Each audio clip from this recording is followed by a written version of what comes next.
Jessica Tandy and Hume Cronyn in The Marriage. With the conviction that marriage remains the most popular domestic arrangement between friendly people, NBC takes pleasure in presenting by transcription one of the most distinguished couples of the American theater, Jessica Tandy and Hume Cronyn, as Liz and Ben Marriott in the love and laughter of The Marriage. When I was in college, I put in a hard year with Economics 1 and 2. The course seemed to consist of complicated graphs with the annual output of cast iron hinges plotted against the monthly rainfall in the Mississippi Valley. Somewhere along the line, the curve hit bottom, and that, we are told, was the operation of the business cycle, that unknown force that periodically slips a monkey wrench into the wheels of industry. I thought of that mysterious monkey wrench recently when trouble hit the firm of Connolly, Hochberg, Marriott, and Burns. However, the monkey wrench in this case was not quite as cosmic. Mr. Hochberg called me in one morning to tell me about it. Sit down, Ben. I drew the complaint on that Benson matter. I think they'll settle. They'd be fools to. We haven't got a leg to stand on. Oh, I don't know. You turned out a brilliant brief. Yes, it is brilliant. Fine development of character. Sensitive prose. It would do very well in the Saturday Review of Literature. In the Circuit Court, not so good. Maybe we could get it reprinted in a pocket edition with Mrs. Benson on the cover. Ben, I didn't call you in to talk about the Benson complaint. No? Ben, I am an old man. Actually, I've been an old man since I was 25, but that's neither here nor there. My doctor says, Hochberg, liquor you can take. Women, tobacco, rich food. But aggravation, no. Something wrong, Mr. Hochberg? Ben, we are splitting up the farm. What? You and Mr. Connolly?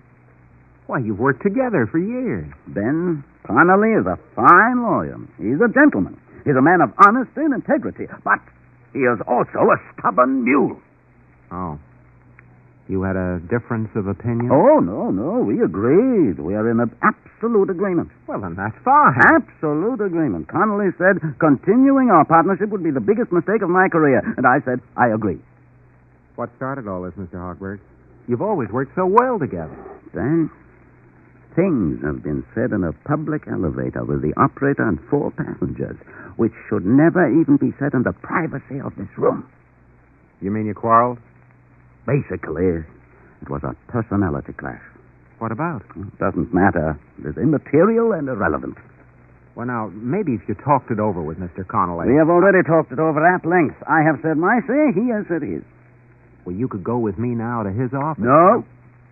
Well, you could ask him to come in here. No.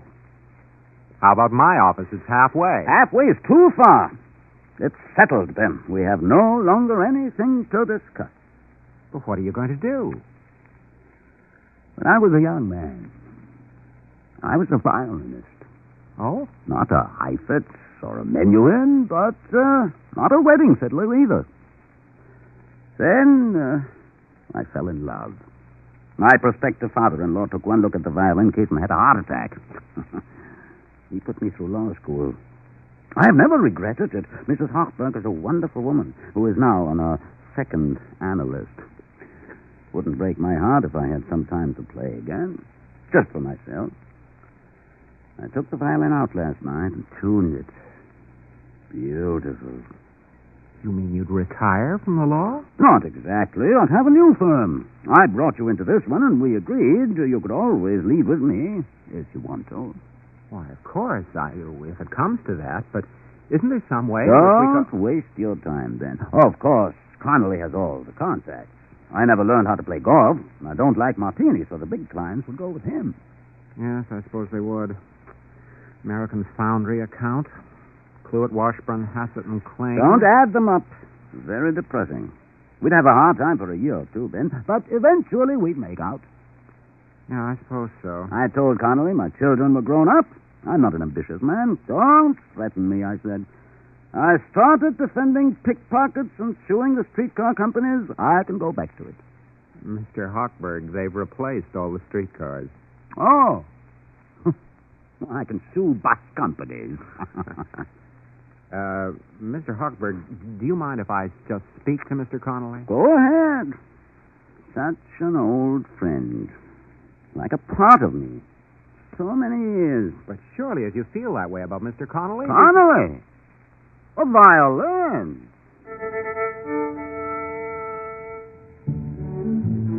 I found Mr. Connolly practicing 18-foot putts catty corner across his office.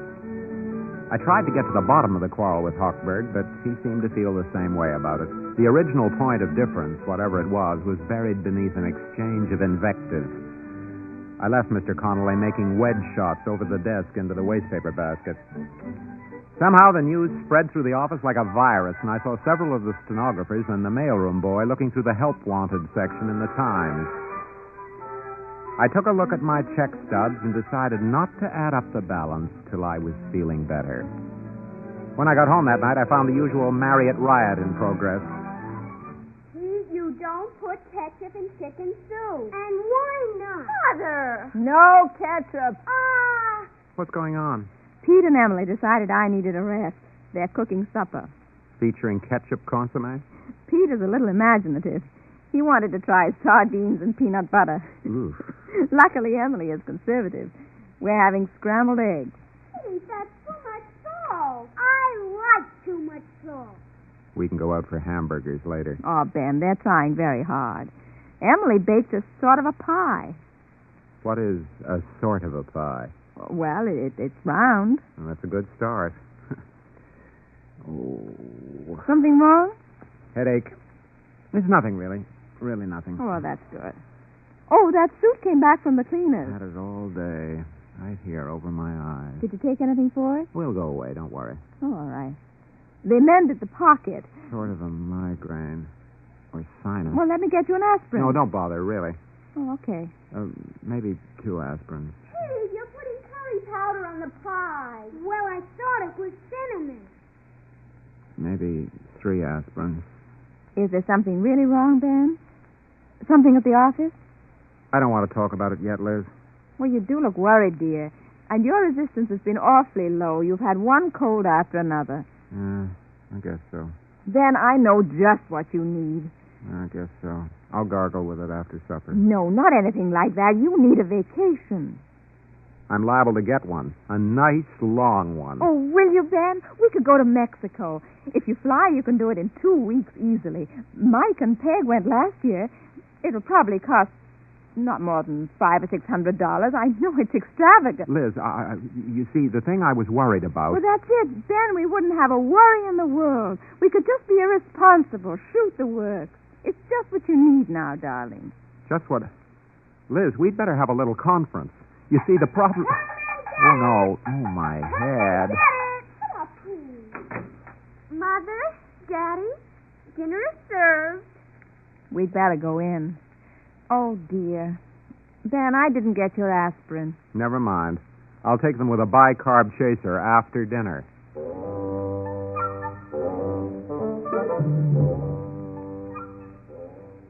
After a fine dinner of salt eggs and curried apple pie, Liz and I settled down to do the dishes while the kids went off to do homework, and I explained the precipice on which Connolly, Hochberg, Marriott, and Burns was balanced. Yes, but what did they quarrel about? I don't know. Neither of them would tell me. Oh, it seems perfectly infantile. I tried to convince both of them to talk it over, but they're both waiting for the other one to make the first move. Looks like they're really going to dissolve that firm. What does that mean for us? Well, I'd never be able to make a connection like that these days.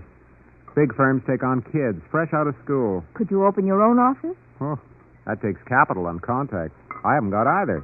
Well, how about a corporation legal staff? No, they want experts in tax law or labor law. I'm afraid the best thing to do would be just to go along with Hochberg. I could take up the cello and we could play duets. Well, that wouldn't be so good financially, would it? I probably wouldn't draw a nickel for the first year. Oh, Ben. I am sorry about that Mexico thing. No, you didn't know. Here, this fork is dirty. It's got mustard on it. You didn't have anything tonight that had mustard in it. I suspected the coffee. Ben, we'll just have to sit down and figure out where we can cut down. Well, it hasn't happened yet. No, of course it hasn't. Connolly and Hochberg can't be so foolish. They'll talk it out. They'll make it up. Oh, I'm sure they will. Foolish to hang crepe in advance. Probably won't even happen. Of course it won't. You know, if I walk cross town instead of taking the bus, I can save at least $1.20 a week.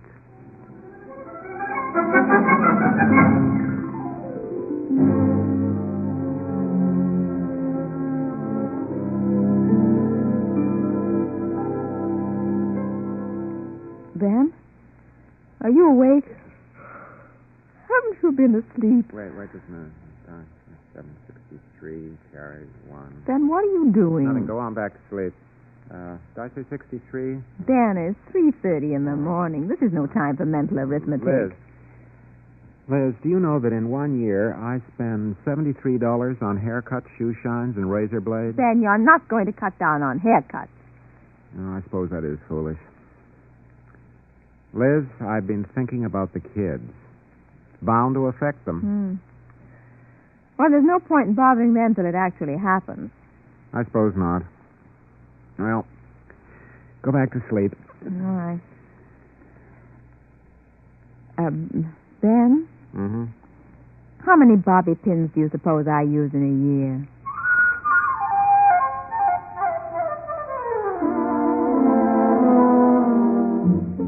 We had the full-dress Ways and Means hearing scheduled for the next night. When I got home, Liz met me at the door. Well, anything happened, Ben? Connolly met Huckberg at the water cooler. He did. Well. Each one took his pill and went back to his own office. They didn't say a word.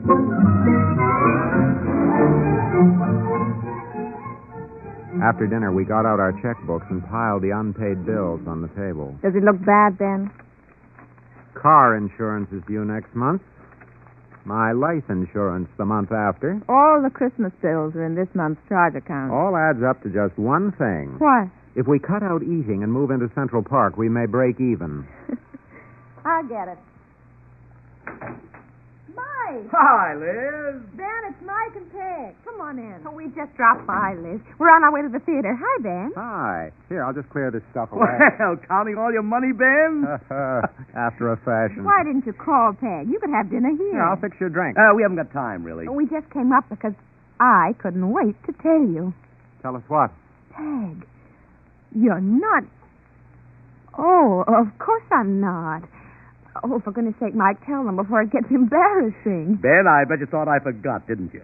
I'll bet that's what you were thinking.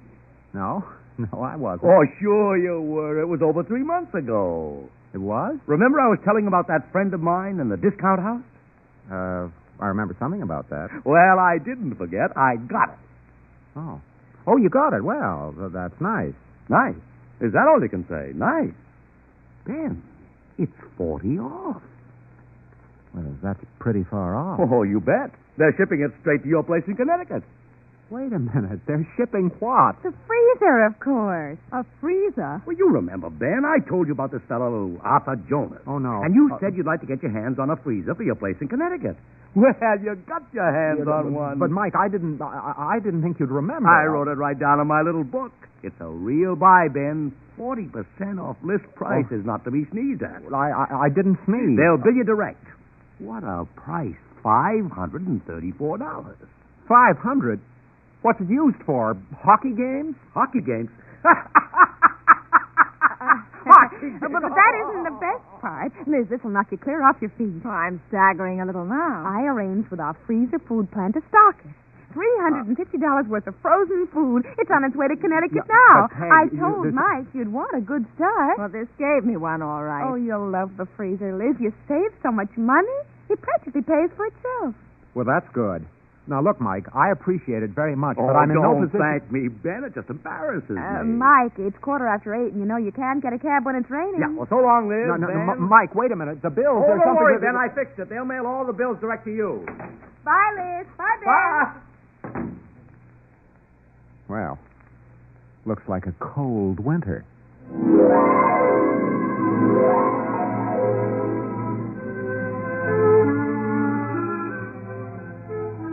Actually, Liz and I had been avoiding the most obvious steps. While skimping on crosstown buses and bobby pins, we'd both studiously neglected to mention the one monster extravagance of the Marriott household, the place in Connecticut. We succeeded in deluding ourselves until the next night when reality caught up with us. Ben, any new developments? Neither of them came in today. Well, maybe they met somewhere. No, I don't think so. Connolly played 18 holes in Westchester, and Hochberg went to hear Szigeti at Carnegie Hall. Looks bad. Certainly does. Hi, Mommy. Listen, I've got the most wonderful... Oh, hi, Daddy. Hi. Mommy, I've got the most wonderful idea, and Ellie's mother says it's perfectly all right, so it's just up to you. Is it all right with you? Well, it's what all right? You left something out. Did I? Oh, I guess so. Well, I was talking with Ellie at lunch about summers, and I said I wouldn't go to camp this year because, for one thing, I'm too old, and for another thing, we have the house in Connecticut. And then I had the idea. About the house in Connecticut? Sure. Why couldn't we have Ellie there for July at least? And maybe August? Well, that's a lovely idea, Emily, but... We went over to Ellie's after school, and her mother says it's fine if it's all right with you. We spend the whole afternoon planning it. Am I old enough to get a driver's license in Connecticut? I'm afraid not, dear. Oh. Well, we'll manage somehow. Liz, don't you think we'd better I go into... suppose so. We can't avoid it, can we? Emily, about the house. Ellie's parents can't afford sending her somewhere for the summer. She spent all last July and August in the city. Isn't that awful? I can't imagine it. I'd just die. Emily, darling, we may be selling the house in Connecticut. We've sort of decided not to have a summer place. Daddy. But you can't. I've already invited Ellie. Well, you'll have to explain, dear. I think it's very unilateral of you to do this without consulting me. Look, Emily, your mother and I are still making the decisions in this household. Well, I'm part of the family, too. And if you think I'm going to spend this summer on the subway going to Coney Island, you're crazy. Now, wait a minute, Emily. You go listen to wash me. up for supper, Emily. But that we'll attitude talk is... about this later. Why bother talking to me at all? I don't count. Why, the spoiled brat. It isn't going to be easy. By summer, we may not even have that subway fare to Coney Island. Now, Ben, you're exaggerating. What would happen if we did have to cut so far down? She'd curl up like a potato chip. Suppose Pete couldn't get all those model cars he builds. Suppose Emily didn't have a new sweater every time she's bored with the old one. They've never had to face the problem, Ben. Well, they do now. Liz, we must have made things far too easy for those kids. Do you really think it's that serious? Yes, I do. Lots of families go through things like this. It's happening now in Detroit, other places. But the whole family works together. Whatever sacrifices they make together. Emily was right. We didn't discuss it with her. No, you can tell that by her attitude. Maybe we ought to have a serious talk with her about the whole problem. Oh, it's no use, Liz. I just don't feel up to it. I think I'll go in and lie down before supper.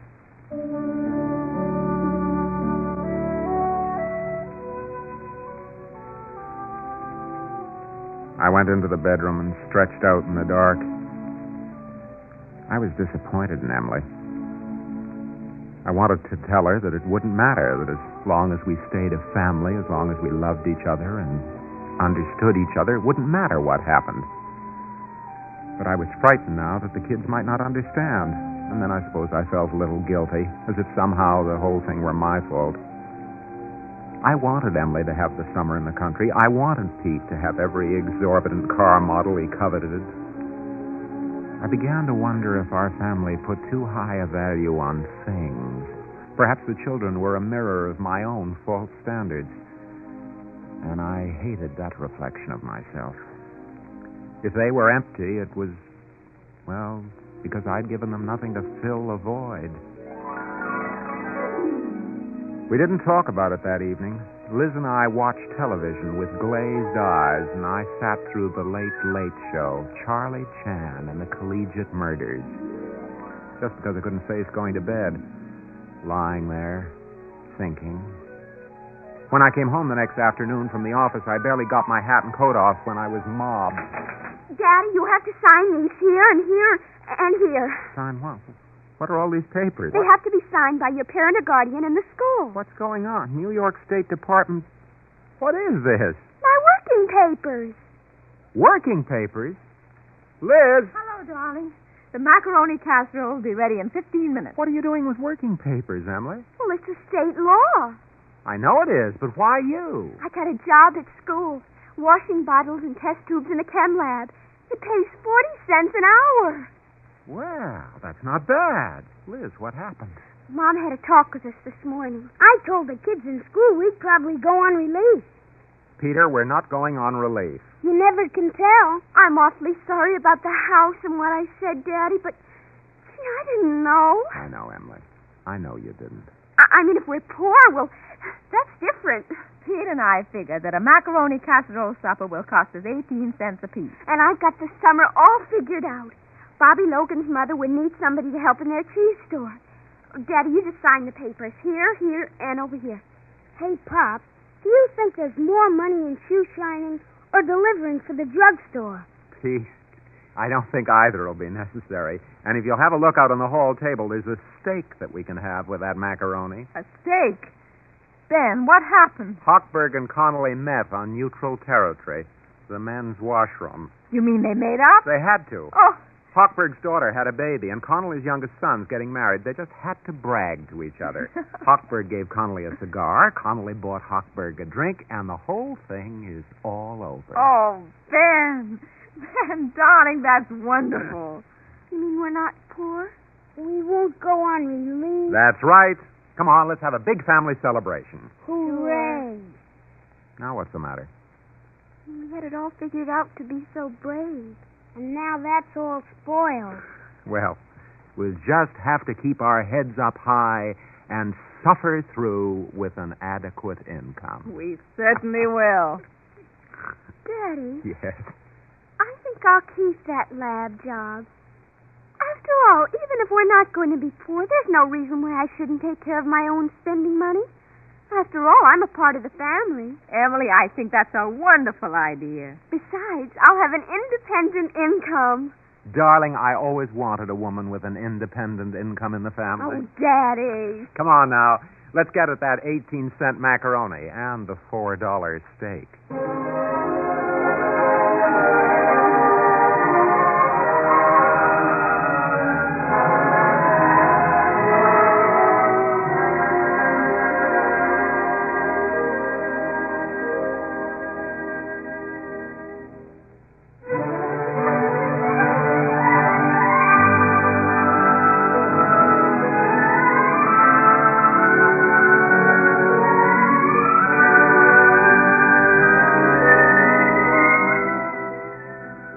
Ben and Liz Marriott will be back in a moment. In the meantime, let us extend an invitation on behalf of our stars, Jessica Tandy and Hume Cronyn, as well as the National Broadcasting Company, to all of you to drop by next week at this time for another half-hour observation and transcription of The Marriage, written by Ernest Canoy, with Denise Alexander, heard as Emily, David Pfeffer as Pete, Peter Capel as Mr. Hochberg, Joseph Curtin as Mike, and Patricia Wheel as Peg. To those of you who have been so generous in writing to either the network or the stars to express your appreciation of The Marriage, Jessica Tandy and Hume Cronyn extend warm thanks. The Marriage is an NBC Radio Network production directed by Edward King. This is Robert Denton speaking.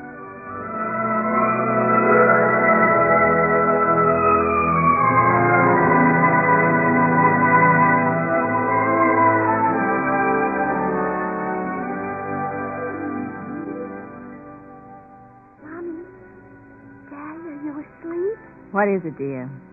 I've been thinking, maybe I should keep that job in Bobby Logan's mother's store. All summer? Emily, you don't have to be as independent as that. Oh, it isn't the money. I was thinking with Bobby working there all summer, there might be other advantages. I imagine there would be. Good night, Mommy. Daddy. Good night, Emily. Good night, darling.